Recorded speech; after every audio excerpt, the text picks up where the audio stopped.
लोकसभा चुनाव की सबसे हॉट सीटों में शुमार रायबरेली पर सस्पेंस खत्म हो चुका है और राहुल गांधी ने यहां से नामांकन कर दिया है। राहुल गांधी ने 3 मई को नामांकन की अंतिम दिन यहां से पर्चा भरा।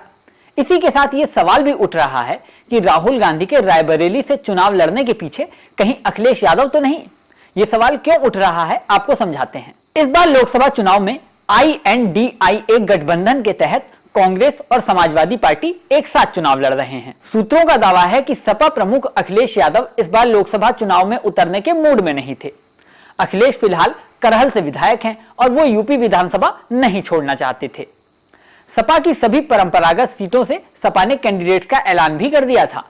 शुरू में कयास लग रहे थे कि अखिलेश यादव कन्नौज सीट से चुनाव लड़ सकते हैं। अखिलेश पहले भी इस सीट से सांसद रह चुके हैं, लेकिन इस सीट से जब अखिलेश यादव के भतीजे तेज प्रताप यादव के नाम का ऐलान हुआ तो यह मान लिया गया कि अखिलेश लोकसभा चुनाव में नहीं उतरेंगे। लेकिन बाद में यह ऐलान किया गया कि इस सीट से तेज प्रताप नहीं, खुद अखिलेश यादव चुनाव लड़ेंगे।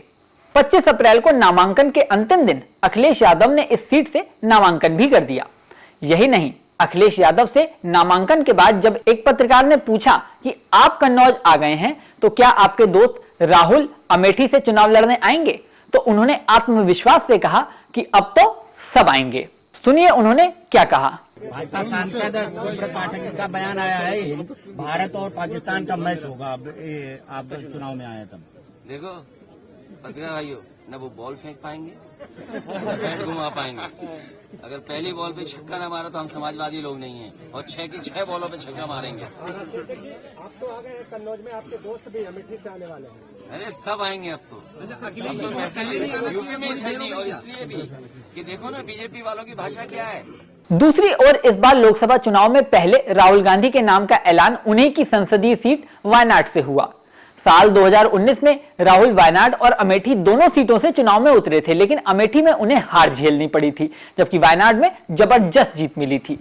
ऐसे में वायनाड से तो उन्होंने नामांकन कर दिया, लेकिन यूपी में गांधी नेहरू परिवार की परंपरागत सीट से कांग्रेस ने चुप्पी साध रखी थी। माना जा रहा है कि अखिलेश के नामांकन से कांग्रेस पर नैतिक दबाव था कि कांग्रेस के प्रमुख चेहरे भी चुनाव में उतरे।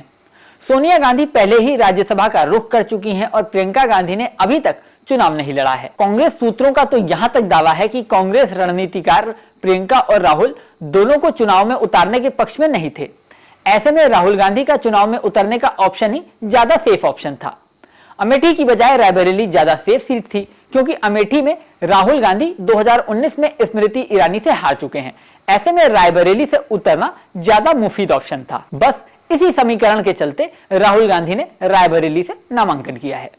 अब ये कयास कितने सही हैं, कितने गलत, रायबरेली में फाइनली क्या परिणाम आता है, ये तो समय बताएगा। इस वीडियो में फिलहाल इतना ही, लेकिन जाने से पहले सबसे जरूरी बात, हमारे चैनल न्यूज नेशन को अगर आपने सब्सक्राइब नहीं किया तो सब्सक्राइब कर लें। इसी के साथ स्क्रीन पर दिख रहा बेल आइकन प्रेस कर दें, जिससे हमारे नए नए वीडियोस की नोटिफिकेशन आपको मिलती रहे। मैं अपूर्व, बने रहिए न्यूज नेशन के साथ।